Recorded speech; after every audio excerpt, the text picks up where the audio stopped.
Dear student, मैं doctor Subhash Pahadia, associate professor zoology, Rajesh Pilot government college Lalsot. आज हम पेरिपेटिस के इंटरनल स्ट्रक्चर के बारे में बात करेंगे। इससे पहले हम बॉडी वॉल और डाइजेस्टिव सिस्टम के बारे में बात कर चुके हैं। आज हम इसके सर्कुलेटरी, एक्सक्रेटरी और नर्वस सिस्टम के बारे में बात करेंगे। सबसे पहले हम सर्कुलेटरी सिस्टम के बारे में बात करते हैं कि जो पेरिपेटस है उसका जो सर्कुलेटरी सिस्टम है वो एक सिंगल मिड डोर्सल ट्यूब के रूप में पाया जाता है। इसमें जो ओपन टाइप का सर्कुलेटरी सिस्टम होता है और जो हार्ट है वो एक पेरिकार्डियल साइनस के अंदर पाया जाता है, यानी कि जो पेरिकार्डियल कैविटी होती है उसके अंदर हार्ट पाया जाता है। हार्ट का जो स्ट्रक्चर होता है नलिकाकार होता है, संकुचनशील होता है और इसके अंदर एक जोड़ी ओस्टिया भी पाए जाते हैं, जिनको छिद्र जो होते हैं वो इसके अंदर पाए जाते हैं।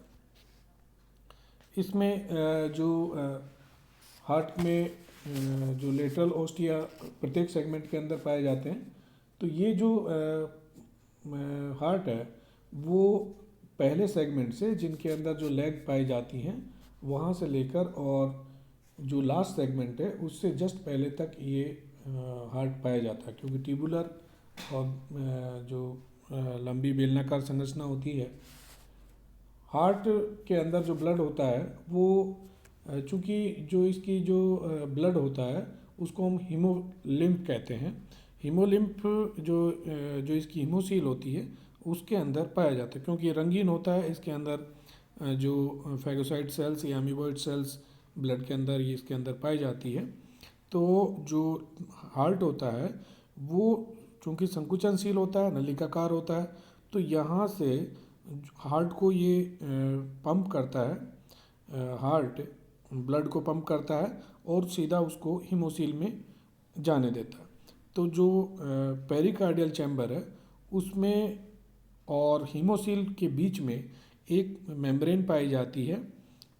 तो ये जो ब्लड होता है हार्ट से हीमोसील में आ जाता है और यहाँ से फिर ये वापस जो है पेरिकार्डियल चैम्बर के अंदर चले जाता है।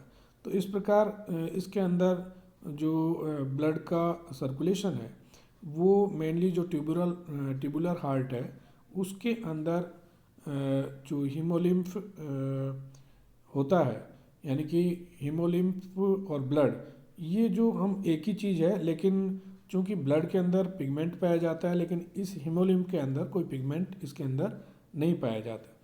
तो जो ब्लड है वो पेरिकार्डियल कैविटी से और हार्ट के द्वारा पंप किया जाता है और उसको हीमोसील में भेज दिया जाता है। तो इस प्रकार से जो इसकी जो ब्लड का सर्कुलेशन है यहाँ पे केवल हार्ट और जो हीमोसील है उसी के मध्य जो है ब्लड का सर्कुलेशन होता है।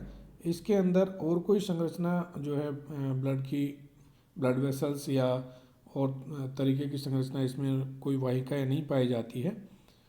जो अमीबॉइड सेल्स और फैगोसाइटिक सेल भी इसके अंदर ब्लड के अंदर पाई जाती है। अब हम बात करते हैं इसमें रेस्पिरेटरी सिस्टम की। पेरिपेटस के अंदर जो रेस्पिरेटरी श्वसन तंत्र है वो किस प्रकार का होता है। जैसा कि आप ये डायग्राम देख रहे हैं कि इसके अंदर जो ट्रेकियल ट्यूब का जाल इसके अंदर फैला हुआ रहता है, जो एयर ट्यूब्स इसके अंदर पाई जाती है जिनको हम ट्रेकियल ट्यूब्स भी कहते हैं। ये ट्रेकियल ट्यूब्स जो होती है वो एकदम सॉफ्ट होती है, अशाखित होती है और इनके अंदर जो काइटिन की लेयर आंतरिक रूप से पाई जाती है जिसके कारण ये पिचक नहीं पाती है। तो काइटिन का जो स्तर होता है उसमें ये पूरी नलिकाओं के अंदर पाया जाता है। और जो आप इसमें डायग्राम में देख रहे हैं कि जैसे ट्रेकियल स्टिग्मा है, ये इसका स्पाइरेकल्स भी कहलाता है। ये ट्रेकियल स्टिग्मा या इसको हम स्पाइरेकल्स भी कहते हैं। तो ये स्पाइरेकल्स के द्वारा जो ये ट्रेकिया है और ट्रेकिया नीचे की ओर आके ये एट्रियम में खुलती है और एट्रियम के बाद में ये ट्रेकियल पिट और ट्रेकियल पिट के बाद में सीधा स्पाइरेकल के द्वारा ये बाहर की तरफ खुल जाती है। तो ये श्वास नलिकाओं की जो ट्रेकिया जो होते हैं ये गुच्छे इसके अंदर पाए जाते हैं और ऐसी संरचनाओं के द्वारा जो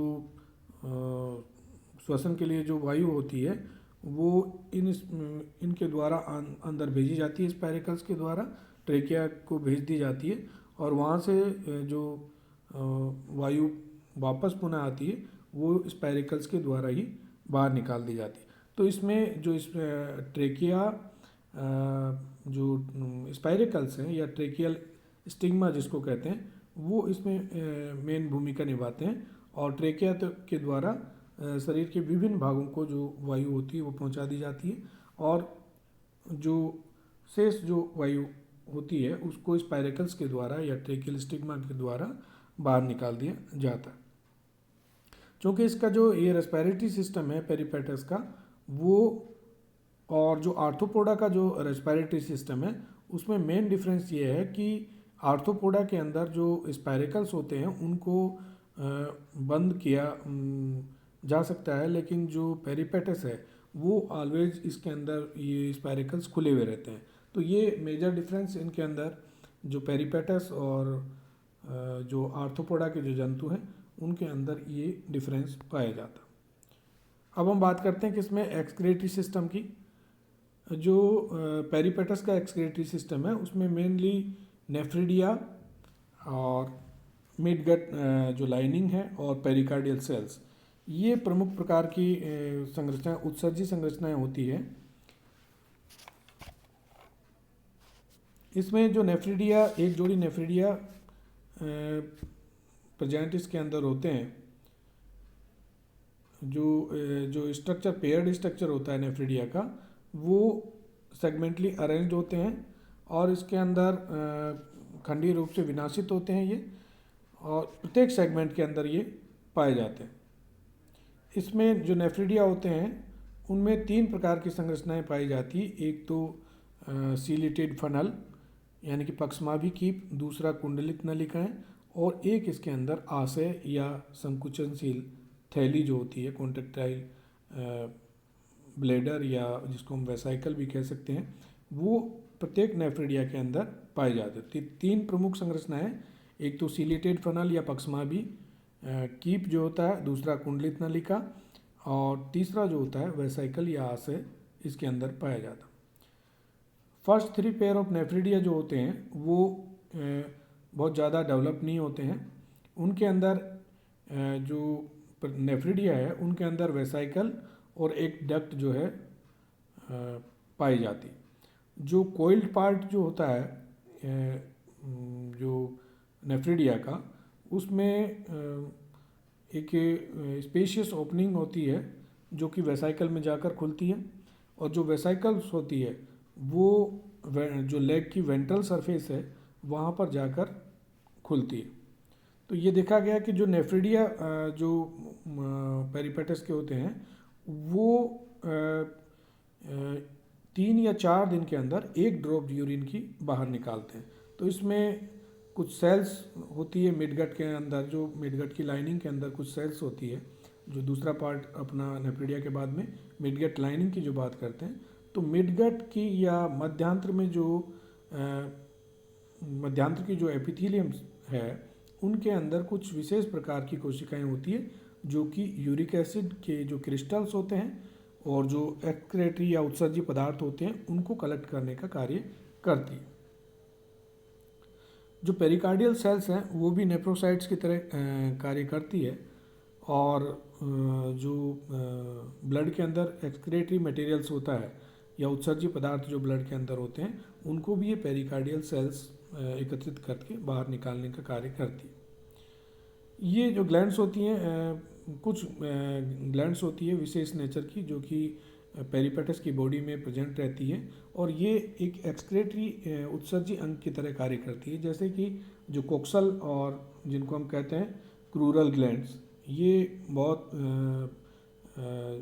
संख्या में पाई जाती है और एक नियमित अरेंजमेंट में ये ग्रंथियाँ पाई जाती है जो बॉडी कैविटी है उसके साइड में, ये कोक्सल और क्रूरल ग्लैंड जिनको कहते हैं। तो इनकी जो नलिकाएं हैं वो जहाँ पर जो इसकी लेग्स होती हैं उसमें उसके बाहर की तरफ एक उत्सर्जी छिद्र के द्वारा बाहर खुलती है। लेकिन ये जो ग्लैंड्स होती है कोक्सल और क्रूरल ग्लैंड, सामान्यतः मेल के अंदर ही प्रेजेंट रहती है, यानी मेल पेरिपेटस जो होता है उसके अंदर ये प्रेजेंट रहती है। दूसरी ग्रंथियाँ एनल ग्लैंड्स होती हैं। ये भी एक जोड़ी ग्रंथियाँ होती है जो कि इनका कार्य तो अभी इसका कुछ पता ज़्यादा नहीं है इनके कार्य का कि ये क्या कार्य करती हैं, लेकिन ये एनस के पास में स्थित रहती है और ये भी जो है एक मॉडिफाइड एक्सक्रेटरी ऑर्गन की तरह कार्य करती है।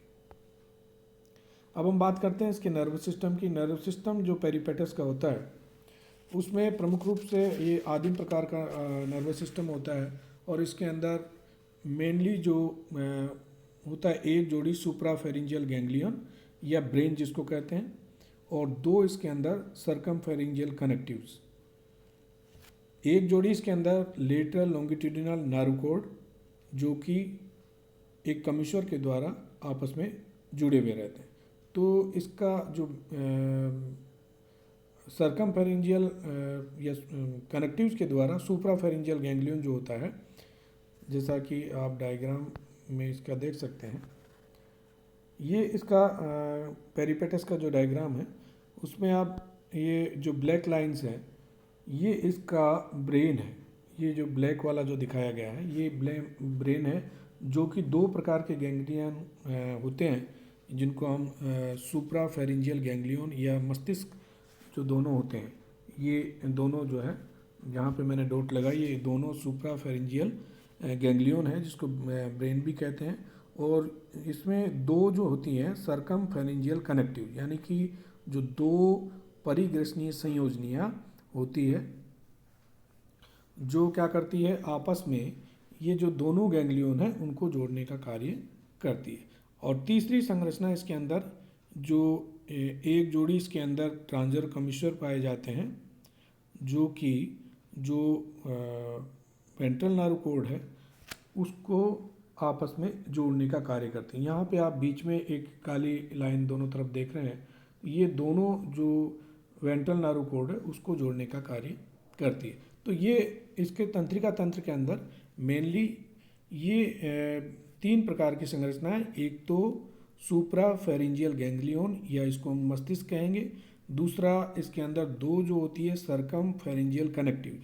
ये सर्कमफेरिंजियल जो कनेक्टिव है ये आपस में जोड़ने का कार्य करती है और एक जोड़ी इसमें अंदर जो होते हैं ये लेटरल लॉन्गिट्यूडिनल नर्व रज्जु को आपस में जोड़ने के लिए ट्रांसजर्व कमिश्वर।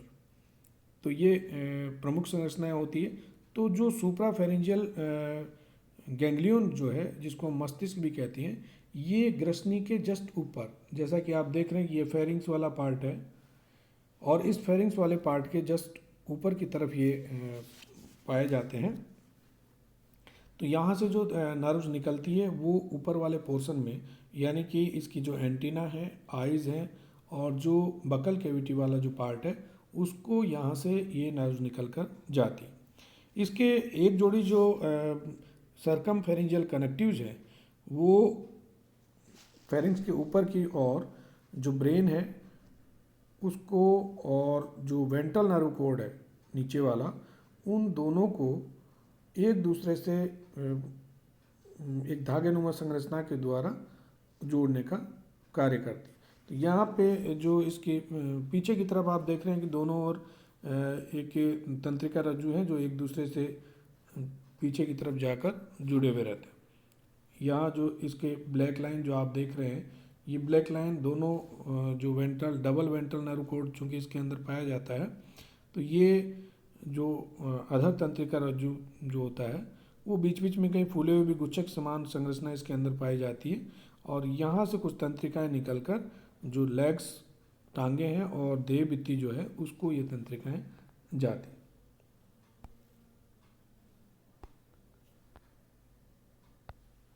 नेक्स्ट इसके अंदर सेंस ऑर्गन की बात करते हैं कि संवेदांग कौन कौन से होते हैं।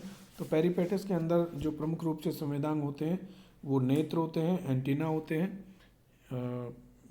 और जो सेंसरी पेपिला है वो इसके अंदर पाए जाते हैं। तो आइज, सेंसरी पेपिला और कुछ स्पेशलाइज्ड जो है सेंसरी सेल्स होती हैं बकल कैविटी के अंदर, वो इसके संवेदांग होते हैं। तो सिंपल आइज इसके अंदर और छोटी आइज पाई जाती है जो कि एंटीना के आधार पर पाई जाती है। प्रत्येक आँख जो होती है 2.2 से 0.3 mm डायमीटर की एक कप लाइक स्ट्रक्चर होता है, जिसमें बाहर की तरफ क्यूटिकुलर कॉर्निया और थिक लेंस पाया जाता है। जैसा आप ये डायग्राम में देख सकते हैं कि इसमें ये एक पेरिपेटस की आइज़ का डायग्राम है, जिसके अंदर बाहर ये कॉर्निया है, इसका बाहरी स्तर एपिडर्मिस कहलाता है और इसके कॉर्निया के जस्ट नीचे जो क्रिस्टलाइन लेंस पाया जाता है। तो आँख के अंदर जो बाहरी जो इसका भाग होता है वो कॉर्निया, क्यूटिकल से निर्मित कॉर्निया होता है और उसमें एक मोटा क्रिस्टलाइन जो लेंस आप देख रहे हैं डायग्राम के अंदर पीले रंग का, ये क्रिस्टलाइन लेंस पाया जाता है। नीचे की तरफ इसमें जो रोड सेल्स पाई जाती है जो इसकी रेटिना है उसका निर्माण ये करती है। तो ये सेल्स जो होती है वो रेटिना, ये वाला जो पार्ट है ये रेटिना का निर्माण ये करती हैं। इसको हम दृष्टिपटल की कह सकते हैं। इन जो रोड सेल्स होती हैं उनका जो बाहरी सिरा होता है, जो लेंस इसके अंदर पाया जाता है, तो इसमें जो नर्व्स होती हैं वो दृष्टि तंत्रिकाएं इसके अंदर पाई जाती है। तो इसमें जो पेरिपेटस के अंदर जो प्रतिबिंब बनता है नेत्रों में वो साफ नहीं बनता, केवल इसके अंदर अंधेरे और उजाले का जो है भेद इसमें ये कर सकते हैं। क्योंकि पेरिपेटस ज़्यादातर अंधेरे में ही रहते हैं, इसलिए ज़्यादा प्रकाश की मात्रा में ये बाहर उससे दूर चले जाते हैं। जैसा आप डायग्राम में देख रहे हैं ये ऑप्टिक नर्व जो है, इसमें ये ऑप्टिक गैंग्लिया। तो और जो दूसरे अंग इसके अंदर जो पाए जाते हैं सेंसरी ऑर्गन्स जो होते हैं वो एंटीना होते हैं, जिनमें सेंसरी पेपिला भी पाए जाते हैं जो कि प्रमुखतः स्पर्श का ज्ञान कराते हैं। जो मुख के ऊपर जो सेंसरी पेपिला भी जो पाए जाते हैं वो भी स्पर्श का ज्ञान करवाते हैं। तो इस प्रकार से जो इसके सेंसरी ऑर्गन्स हैं, आइज, एंटीना जो प्रमुख रूप से होते हैं जो कि इसको किसी भी सेंस का आभास कराते हैं। Thank you.